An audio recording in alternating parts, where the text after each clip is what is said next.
प्यारे बच्चों, सत श्री अकाल। मैं हरदीप कौर सरकारी सीनियर सैकेंडरी स्मार्ट स्कूल सैंसरा विखे साइंस की अध्यापका हाँ। बेटा अज असी टॉपिक करना है जिहड़ा उहदा नाम है रिप्रोडक्शन, प्रजनन। रिप्रोडक्शन की हुंदी है? प्रजनन जिवें पंजाबी विच असी बोलदे हां उहनूं रिप्रोडक्शन वो चीज़ हुंदी है जिहदे नाल की आ कि जिहड़े कोई भी जीव आ वो अपने वर्गे बच्चे जां संतान पैदा करदे आ। इंग्लिश में यदि डेफिनेशन वेखो, reproduction is the process of producing offsprings that are biologically और genetically similar to the parent organism. जिहड़ी भी संतान पैदा होंदी है वो सेम अपने पेरेंट्स वर्गी होंदी आ, अपने माँ प्यो वर्गी होंदी आ। जिवें कि असीं सारे हाँ वो इंसान जिहड़े आ इंसानां वर्गे होणगे, जे कोई जानवर ने तो वो अपने वर्गे ही बच्चे जिहड़े आ पैदा करते हैं। रिप्रोडक्शन जिहड़ी बेटा वो दो तरह की हुंदी है। वेखो दो तरह की है, ए सैक्सुअल रिप्रोडक्शन ते सैक्सुअल रिप्रोडक्शन। ए सैक्सुअल रिप्रोडक्शन नूं कहिंदे आ अलिंगी प्रजनन ते सैक्सुअल नूं लिंगी प्रजनन। अज बेटा असीं ए सैक्सुअल रिप्रोडक्शन करांगे ते इहदियां टाइप्स बारे पढ़ांगे। ए सैक्सुअल रिप्रोडक्शन की हुंदी है बेटा? अलिंगी प्रजनन, जिहदे विच की हुंदा कि सिर्फ एक ही पेरेंट जिहड़ा है वो अपने वर्गी संतान पैदा करता है। This is the type of reproduction in which new organism is produced from one parent and the offspring is identical to the parent.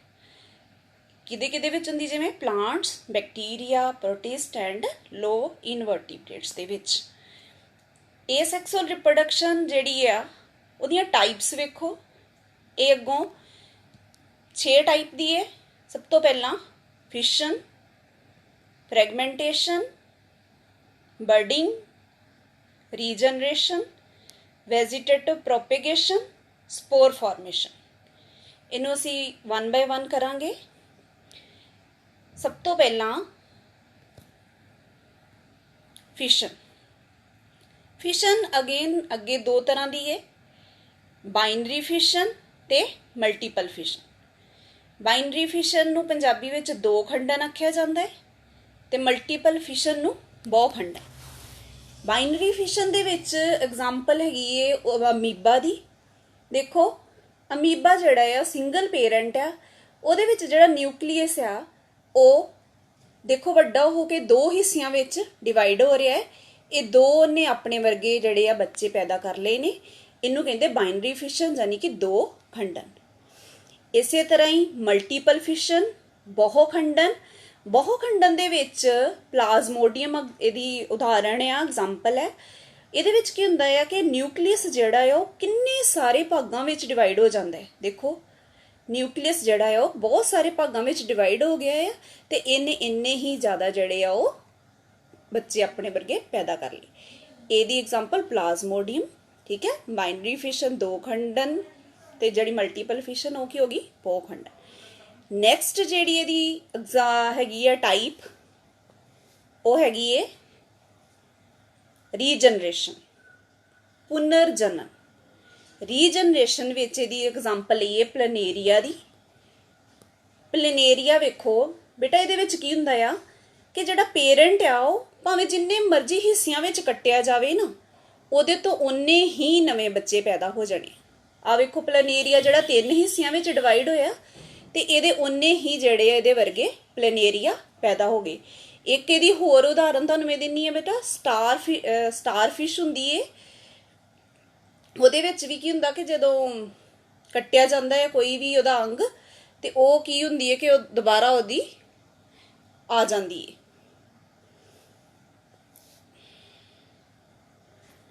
Next example हैगी है बर्डिंग।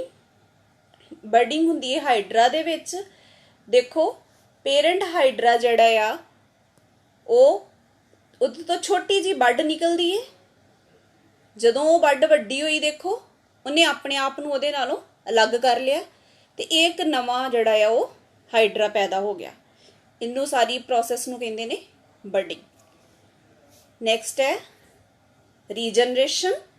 रीजनरेशन दे विच की हुंदा बेटा? वेखो जिवें लिजर्ड आ, लिजर्ड छिपकली, ये की हुंदा कि जदों इहदी किसी वेले पूछ कट्टी भी जांदी है ना ਤੇ ਉਹ ਕੀ ਆ, ਹੌਲੀ ਹੌਲੀ ਕੀ ਆ, ਦੁਬਾਰਾ ਆ ਜਾਂਦੀ ਹੈ। ਇਸੇ ਤਰ੍ਹਾਂ ਹੀ ਸਟਾਰਫਿਸ਼ ਦਾ ਵੀ ਕੀ ਹੁੰਦਾ ਆ ਕਿ ਇੱਕ ਜਿਹੜੀ ਉਹਦੀ ਕੋਈ ਵੇਖੋ ਬਾਜੂ ਟੁੱਟ ਗਈ ਹੈ ਤੇ ਉਹ ਤੋਂ ਦੁਬਾਰਾ ਜਿਹੜੀ ਆ ਉਹ ਰੀਜਨਰੇਟ ਹੋ ਗਈ ਹੈ। ਉਸ ਤੋਂ ਬਾਅਦ ਨੈਕਸਟ ਐਗਜ਼ਾਮਪਲ ਇਹਦੀ ਹੈਗੀ ਹੈ ਟਾਈਪ ਵੈਜੀਟੇਟਿਵ ਪ੍ਰੋਪੇਗੇਸ਼ਨ। ਅਲਿੰਗੀ ਪ੍ਰਜਨਨ ਦੀ ਅਗਲੀ ਟਾਈਪ ਵੈਜੀਟੇਟਿਵ ਪ੍ਰੋਪੇਗੇਸ਼ਨ, ਇਹਨੂੰ ਕਾਇਕ ਪ੍ਰਜਨਨ ਵੀ ਆਖਦੇ ਆ। ਇਹਦੇ ਵਿੱਚ ਕੀ ਹੁੰਦਾ ਬੇਟਾ, ਪਲਾਂਟ ਦਾ ਕੋਈ ਵੀ ਹਿੱਸਾ ਜਿਹੜਾ ਆ ਉਹ ਨਵਾਂ ਪਲਾਂਟ ਉਗਾ ਸਕੇ। ਹੁਣ ਇੱਥੇ ਵੇਖੋ ਤੁਹਾਨੂੰ ਤਸਵੀਰ ਦੇ ਵਿੱਚ ਨਜ਼ਰ ਆ ਰਿਹਾ ਹੈ ਕਿ ਉਹਦੀ ਛੋਟੀ ਜੀ ਕਲਮ ਕੱਟ ਕੇ ਜਿਹੜੀ ਆ ਉਹ ਇੱਕ ਪਲਾਂਟ ਦੀ ਲਗਾ ਦਿੱਤੀ ਜਾਂਦੀ ਹੈ ਤੇ ਉਹਦੇ ਤੋਂ ਹੀ ਨਵਾਂ ਪੌਦਾ ਜਿਹੜਾ ਆ ਪੈਦਾ ਹੋ ਜਾਂਦਾ ਹੈ।